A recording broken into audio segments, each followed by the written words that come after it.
നമസ്കാരം, എല്ലാവർക്കും പുതിയ വീഡിയോയിലേക്ക് സ്വാഗതം. അങ്ങനെ എമ്പുരാന്റെ ഇന്നത്തെ ലോകം തുറന്നു. രാവിലെ തന്നെ നമ്മൾ നമ്മുടെ സ്വന്തം ടോമിനെ കണ്ടുകൊണ്ടാണ് എമ്പുരാന്റെ അപ്ഡേഷൻ അറിഞ്ഞത്. നമുക്കറിയാം, ലൂസിഫർ എന്ന സിനിമയിൽ നമ്മളെ ഒരുപാട് ഞെട്ടിച്ച ക്യാരക്ടറായിരുന്നു ടോവിനോ ചെയ്തത്. കാരണം ആദ്യം ടോവിനോയുടെ എൻട്രി നമുക്കറിയാം, വരുന്നതിന് മുമ്പ് തന്നെ നമ്മൾ ടോവിനെ പ്രിയദർശിനി രാംദാസ് വഴി മനസ്സിലാക്കി.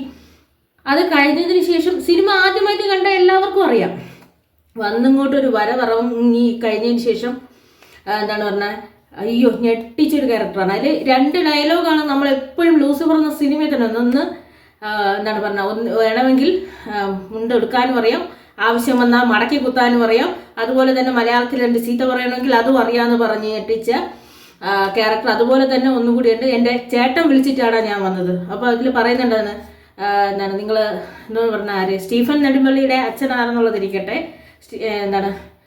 സ്റ്റീഫൻ നെടുമ്പള്ളിയുടെ അനിയൻ തന്നെയാണ് ഞാൻ, എൻ്റെ ചേട്ടൻ വിളിച്ചിട്ടാണ് വന്നതെന്ന് പറയുന്ന ആ ഒരു ഡയലോഗൊക്കെയാണ് ടോവിനോയുടെ ആ ഒരു സിനിമയിലെ ഏറ്റവും അധികം. ആ സിനിമയുടെ തന്നെ എല്ലാ ഡയലോഗും നമുക്ക് ഒരുവിധം എല്ലാവർക്കും കാണാൻ പാടാണ്. കാരണം അത്രയും പ്രാവശ്യം നമ്മൾ ഒറ്റ തവണ കണ്ടപ്പോൾ തന്നെ മുഴുവൻ പഠിച്ച ഒരു സിനിമയാണത്. പിന്നെയും ഒന്നുകൂടി കണ്ടു പഠിച്ച സിനിമയും കൂടിയാണ്. അതാണ് നമുക്ക് വന്നത്. അപ്പോൾ അദ്ദേഹവും ഈ സിനിമയിലുണ്ട്, എമ്പുരാനിലെ ഭാഗമായിട്ടുണ്ട്. നമുക്ക് എമ്പുരാൻ കാണുമ്പോൾ ഏറ്റവും അധികം നമ്മൾ നോക്കുന്നത്, അതായത് PK രാംദാസിന്റെ കുടുംബത്തെയാണല്ലോ നമ്മൾ കാണുന്നത്. സ്റ്റീഫൻ നെടുമ്പള്ളിയും PK രാംദാസിന്റെ കുടുംബം ആയതുകൊണ്ട് അവരെ നമുക്ക് കാണാൻ കഴിയും. പിന്നെ വന്നത് ബൽരാജ് എന്ന് പറഞ്ഞ ആള്. അദ്ദേഹം പറഞ്ഞത് എമ്പുരാനിലൊരു പ്രത്യേകമായ ഒരു ക്യാരക്ടർ, ഒരു സ്പെഷ്യൽ ക്യാരക്ടർ ചെയ്തിട്ടുണ്ട്.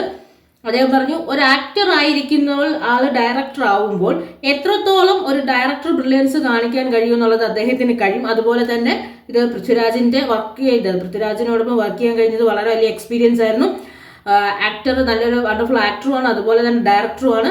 അദ്ദേഹം വളരെ നല്ല ഗംഭീരമായി തന്നെ ചിത്രം എടുത്തിട്ടുണ്ട്. ഇതിന്റെ ഒരു വണ്ടർഫുൾ എക്സ്പീരിയൻസ് ആയിരുന്നു.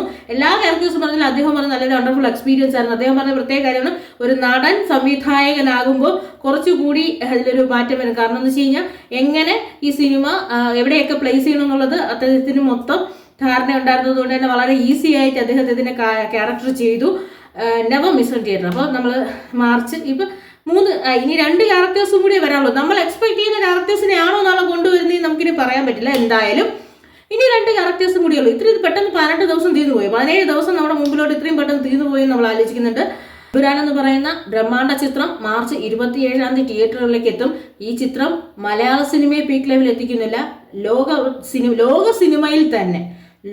സിനിമയിൽ തന്നെ മലയാള സിനിമ ഒരു ചിത്രമായിരിക്കും, ഏറ്റവും നല്ല ഒരു ചിത്രമായ രീതിയിൽ നമ്മുടെ എമ്പുരാൻ എന്ന ചിത്രം മാറട്ടെ. അതിനാണ് ആഗ്രഹിക്കുന്നത്. ചിത്രം മോളിവുഡിലെ ഹിറ്റായി മാത്രം പോരാ, ലോക സിനിമകൾ എടുത്താൽ തന്നെ എമ്പുരാൻ എന്ന് പറഞ്ഞാൽ മലയാളിയെയും മലയാള സിനിമയെയും എല്ലാവരെയും അറിയപ്പെടണം. ആ സിനിമയ്ക്ക് വേണ്ടിയിട്ട് നമുക്ക് ഇനി രണ്ടുപേരും കൂടി കാത്തിരിക്കുന്നു. അത് കഴിഞ്ഞതിന് ശേഷം നമുക്ക് വീണ്ടും അവരുടെ ടീം അപ്ഡേഷൻസ് തരും. മാർച്ച് 26-ാം തീയതി വരെ എമ്പുരാന്റെ അപ്ഡേഷൻസിലോട്ട് പോകാം.